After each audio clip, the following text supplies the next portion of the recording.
In this presentation, we'll investigate the idea of developing plan assumptions, part of Domain 3, evaluating and analyzing the client's current plan. Last week, you explored gathering qualitative and quantitative information which helped you to understand the client's current situation. By the end of this lesson, you should be able to describe in detail many of the assumptions that will drive your planning recommendations. These assumptions include client's personal situation, economic outlook, the legal environment. Financial Planning Practice Standard 300-1 of the CFP Board Standards of Professional Conduct states the practitioner will utilize client-specified, mutually agreed upon, and/or other reasonable assumptions.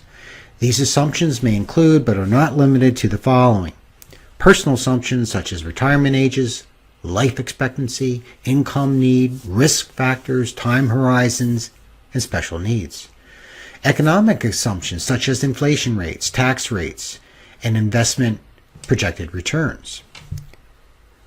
Remember, assumptions are key data inputs that need to be reasonable and supportable because these will drive your recommendations based on your assessments.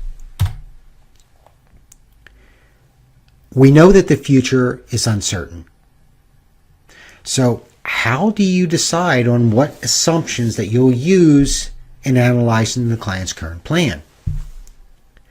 I think it's a balance between the historical current data and also within the current data, maybe some of your projections about the likelihood of data in the near future.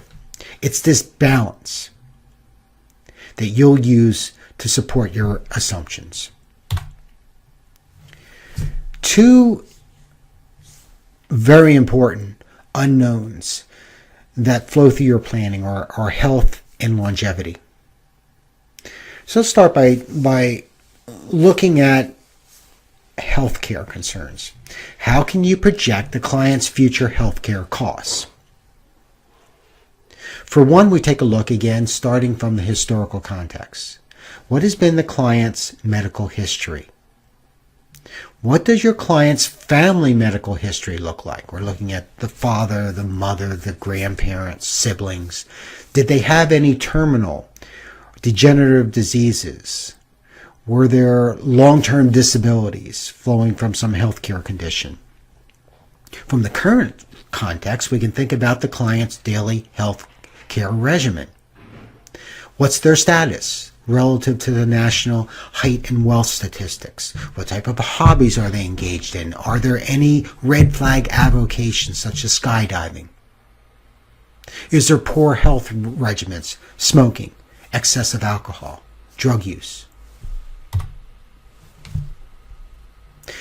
Trying to quantify healthcare costs starts again with the historical or the current situation. What are the historical or what are the current healthcare costs?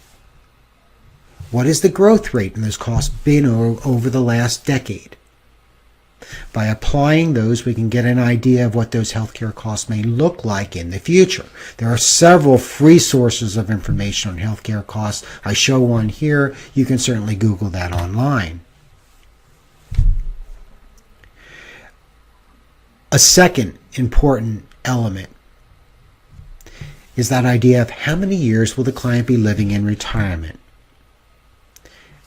This longevity factor has a huge impact on your planning for retirement, cash flows, and for lifestyle. So we need to understand the client's life expectancy, the spouse, and the dependent life expectancy. And to quantify that, we typically start with longevity tables. Now, I'm showing one here from the Social Security Department, but there are several different sources, again, free sources online, when you can get a sense of what the actuarial tables look like. Again, the historical context. So in this table, if you go down to age 55, let's say our client is 55 years old, go over 3 columns, you can see that the life expectancy for that male at age 55 is another 24 34.66 years. On the other hand, the female age 55 has a life expectancy of about 28.07 years. Based on a recent national survey, the number one fear of U.S. adults is running out of money before death. And I think this attitude, this fear, again, is another indicator of why we as financial planners need to be conservative. And being conservative in the context of longevity means not underestimating how long our client is going to live. Those actuarial tables are a starting point, but they're based on an average. And depending on our client's medical regimen, their health histories, they can certainly be above that average. And if we only plan for the average, we're setting up the client to run out of money. So how do we build a margin of safety? Well, one, we can start to look at the table projection and adjust. My mentor in the industry would apply a multiple of 1.5 times for a healthy client, a client with healthy ancestors. So if you go back to that 24.6 male projected and you apply 1.5, now we're looking at somewhere around 37 years in retirement, or from that point in time. So at 55, 65, you'd still be looking at 27 years in retirement. Other planners who want to even add additional margin of safety may plan to age 100. I've even heard of some planners talking about 110. You may think of other ways of modifying the historical data based on your current information and your projections in order to make sure your client doesn't run out of money. Well, obviously, assumptions play a huge role in retirement planning. First question that you learn from your retirement planning course is really not when the client's going to retire, but do they plan? Do they anticipate retiring? If so, at what age? And that's because the lifestyle is certainly changing from what we've known in the past. For one reason, longevity. Lifespans are much longer now. That idea of retiring at 65 with a gold watch is really becoming a little obsolete, and we need to understand what is that more realistic time horizon. What will the client's retirement look like? What will their tax, basic living, and healthcare leisure expenses be? What are the annual income needs to support their preferred lifestyle? What are the sources of retirement income? So let's take a look at these in a little bit more detail. As you learned again in retirement, some planners used a fixed multiple of pre-retirement income to quantify what that retirement income need would be. And one of the numbers you hear quite a bit is 70% of pre-retirement income. That number is based on the idea that income taxes are going to be coming down. You'll have less expenses associated with work, getting to work, being at work, and similarly, just 70% seemed to be a number that people could rationalize. However, a more, I think, realistic, a recommended approach is to really look at the needs. Take a look at the different categories of retirement expenses, taxes, basic living, healthcare, and leisure, and project those needs through the retirement period. Now, this image right here is an idea that I've been schooled in many years since first getting into the industry. You've heard about this. You've also, if you've been part of Elizabeth Jeton's webinar on the second half of life, you realize that retirement is not simply one phase. So those income needs are very different in that active stage, where the retiree is maybe taking that trip around the world, going on trips with family, being very active. All those things they put off while they're working is very different than that final stage, which is dominated by healthcare. And so if you go through the needs analysis, you really need to be thinking about what are those needs, retirement income needs during different stages. We also need to consider what are the sources of retirement income. What will those amounts be? because that's certainly going to impact your planning for that annual systematic savings. We know that sources of income range from employer retirement plan income, personal savings and investments, part-time work, other categories, royalties or rents off of rental properties, and Social Security. Now, Social Security is an interesting piece of the puzzle here. You also need to have a conversation and think about, because there's a lot of questions now about the viability of the system, how much will be there. So how much of the projected PIA will you use in your planning work when you think about what type of income you will have flowing through every year? This happens to be one resource that you might be interested in using. It's an FPA calculator, and it helps you to put in some different numbers for assumptions to help you figure out, will the PIA be there? How much of the PIA? I think we might want to consider how close our clients are to retirement. If they're retiring in the next 10 years, I think they're 100% of their PIA is going to be there. Perhaps if they're retiring in 20, 30 years, that might be ratcheted down to 70%. You need to make that determination. You need to make that flow. As you may have heard me say before, Social Security is not just one lump sum of money that simply runs out. It is a pay-as-you-go system. People are still paying into Social Security. It's simply that the number of retirees are outweighing those still working, and that's where you have this disconnect for a while. So the idea might be that, Mr. and Mrs. Client, we know that there's some strains. Let's be conservative and project 60, 70% of PIA in here, maybe less. Your call. Personal and economic unknowns. There are numerous assumptions that you need to identify when you start working with your client in the area of investment strategy, setting up the portfolios. These include the client's risk tolerance, the time horizons. Clearly that flows into longevity, right? Rates of return, volatilities, correlations, inflation rates, and nominal interest rates. Let's take a look at some of these in a little bit more detail. Now, in your investments course, you certainly addressed risk. And I believe the Introduction Financial Planning course, you may have actually read this article, Risk Pack, How to Evaluate Risk Tolerance by David Cordell. I think it's interesting when we sit down with our client to try to assess their true risk tolerance. It probably needs to be assessed from more than just what the client says. It's more than just that attitude, the responses to the risk tolerance questionnaire. You may want to consider the financial capacity. In other words, what assets, what cash flows, where are they in their life cycle out there, so the client can in fact withstand a market drawdown. We found in 2000, 2008, 2009 that the real risk tolerance, when portfolios were starting to really collapse, was very different from what the client thought when the markets were going up and less volatility. You may also want to take a look at the client's knowledge and propensity.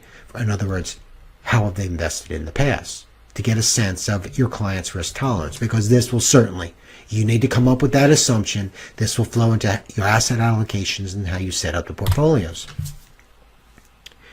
Investment returns, projected investment returns. Again, we start with historical context.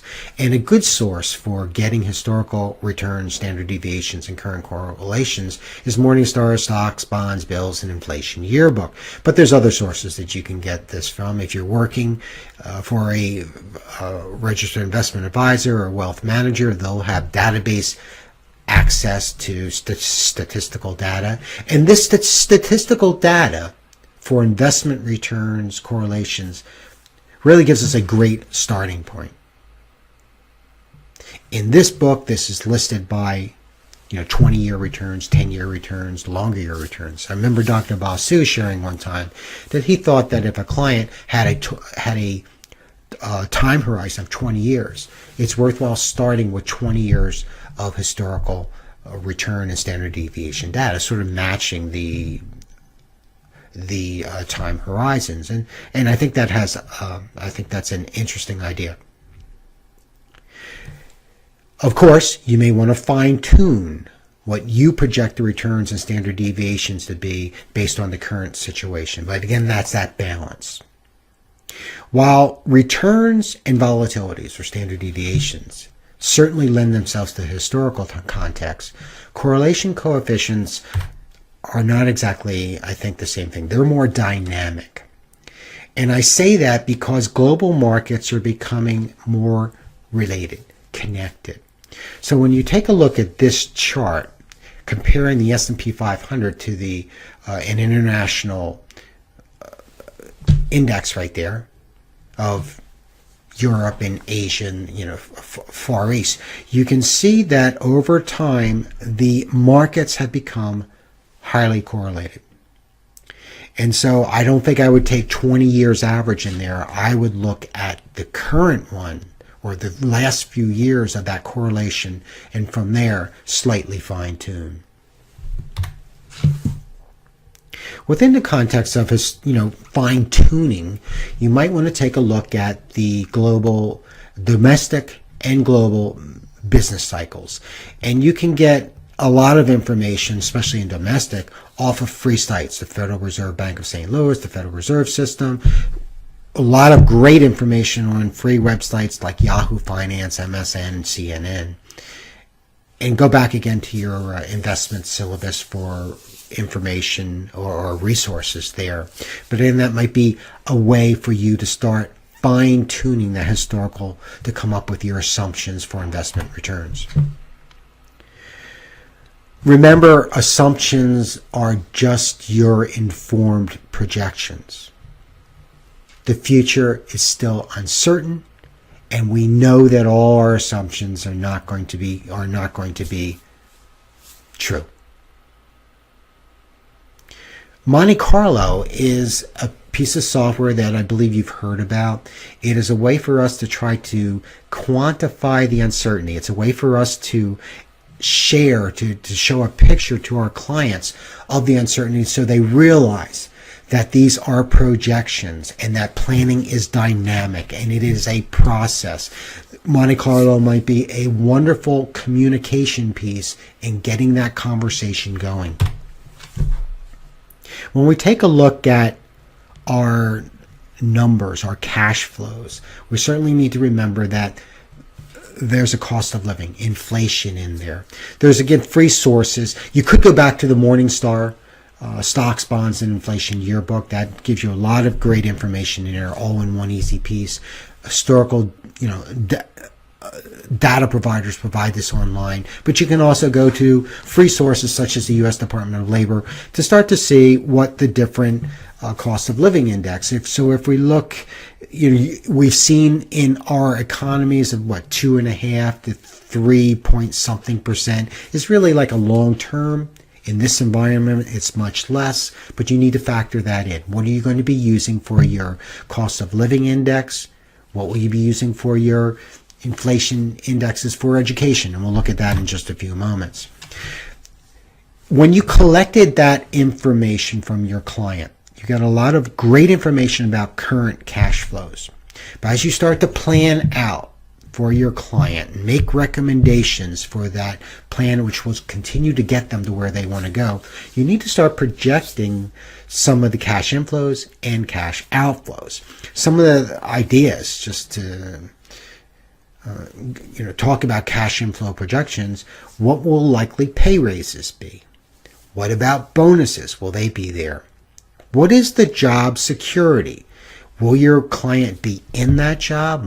Is there the possibility they're going to lose that? And what are the risk factors? For example, do you think your client is happy in this job? Will he or she elect to move on? If they do, there's typically that period where cash flows are going to drop. Also, benefits would have to be replaced, right? Cash outflow projections. What do you expect to be that future fixed and variable expense amounts?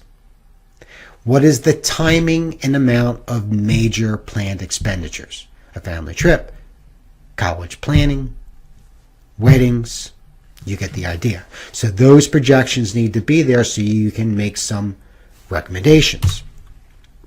We take a look at education. I already mentioned about inflation rates. A great starting point, and this is you can get free online. It may not be the current year, but it'll be within a couple years, is the College Board.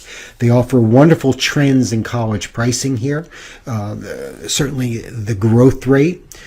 If you have an idea of the college or potentially the colleges that your clients' children will go to, you can go right to their websites, look at the current cost of tuition, books, fees, and then you can inflate that by these growth rates that you're finding in a source such as here. Of course, in projecting for educational funding, you have to also pull some assumptions that the client will give you. How many years of schooling does the client want to fund? Does the client want to pay all or part of that bill? Will the child participate in that funding with work study, for example? Financial aid. What type of school will the child be attending? So again, that idea that some of your assumptions will be given to you by the client. When you are, again, working in the area of investments and you're going to be taking a look at the income and projected income off of your interest-bearing accounts, the cost of debt, so you may want to go and access some of the free online information about current interest rates, and one such source is bankrate.com. Changes in legislation. Now we know that laws change. And we know that things are going to change in the area of income tax and estate tax law. Well, what can you do here? We know that so often it's relatively impossible to try to project what's going to happen. Many people thought that with the high debt of the government, that estate taxes, were going to go up, and that the excluded amount was going to go down, and that did not happen. So there's like an example of how it's very difficult to project future estate tax law, future income tax law. But what can we do? I think a few things we need to do is, one, it's a conversation with our clients. Two, we might be able to build some flexibility into our plans. Third, maybe diversify some of your positions. For example, in the area of not knowing income tax, maybe the retirement account can be set up partially with Roth and partially with deferred income and partially with investment accounts, which are already, the taxes have been paid. So again, I think we think about this, we do what we can, and we communicate the uncertainty. What are some of the other assumptions that you'll be pulling together as you prepare to analyze the client's current situation so that you can synthesize recommendations? Well, again, thinking about income tax planning, brackets, tax credits available, AMT implications. What are the legacy wishes of your client? What are some of the other needs of the client in the area of estate planning? If the client has a business, what do they want their business to look like? What would they like to be bringing on? Maybe even what's that future value of the business going to be? Because that would impact the retirement savings needs, perhaps, right? Special circumstances, you have to take a look at, is this a non-traditional family? Are there dependents with special needs? And as I summarize this presentation, we understand the importance of assumptions, because assumptions drive our recommendations. They need to be reasonable. They need to be supportable. They provide a framework for us to do our work. They provide a framework if, in fact, anyone ever was to come back and say why were certain recommendations made. And I think it's important that we document the recommendations. Those assumptions, document the assumptions. Those that were client specified, those were mutually agreed upon, and those that we as the planner put into the system, particularly in the area of investment returns and that sort of thing. Again, this provides that framework of how you ended up deriving your recommendations. Well, that ends this presentation. Again, presenting to you what many of those personal and economic assumptions will be, where you might find them, and why they are so important.